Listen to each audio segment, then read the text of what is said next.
Hello, friends.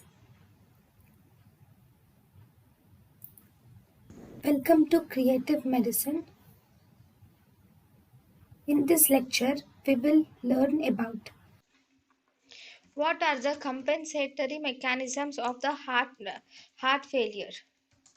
Compensatory mechanisms in heart failure. So, in the compensatory mechanisms in heart failure, actually, heart failure in most of the cases it is associated with hyponatremia. In most of the cases, heart failure is associated with hyponatremia. Why?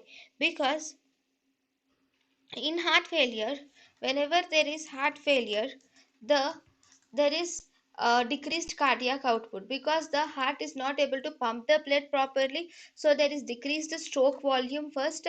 So as a result, there will be decreased cardiac output. So there is decreased blood supply to all the parts of the body. So decreased perfusion. This will result in decreased renal blood flow also. Now because of decreased renal blood flow, there is decreased glomerular filtration rate is seen. So thus because of decreased glomerular filtration rate activates renin angiotensin aldosterone system, and thus this will result in production of increased ADH, and aldosterone is produced.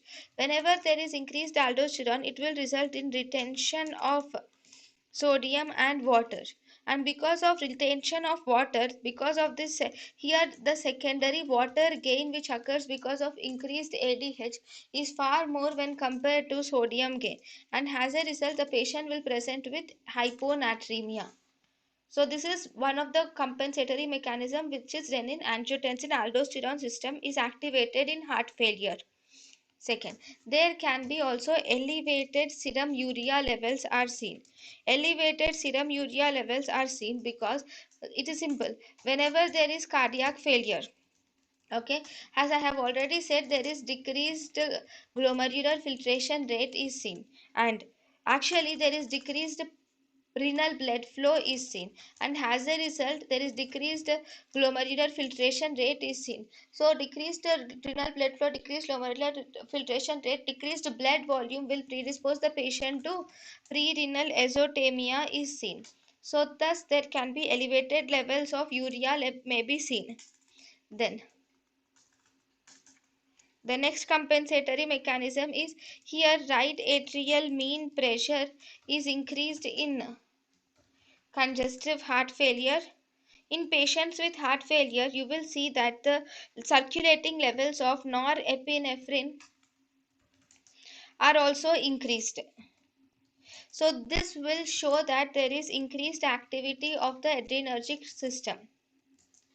This will reflect that there is increased activity of adrenergic nervous system.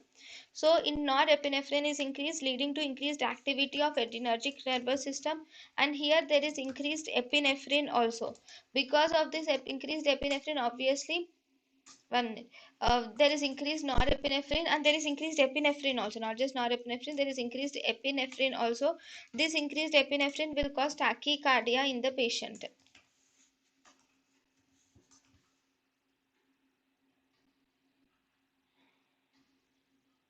Next, in heart failure, one more important thing is there is left atrial pressure becomes almost equal to pulmonary wedge pressure, pulmonary capillary wedge pressure in the heart failure. And pulmonary capillary wedge pressure is found to be increased in case of cardiac pulmonary edema. So obviously in cardiac failure there will be pulmonary edema, so pulmonary capillary wedge pressure is found to be increased. thank you and thank you for watching.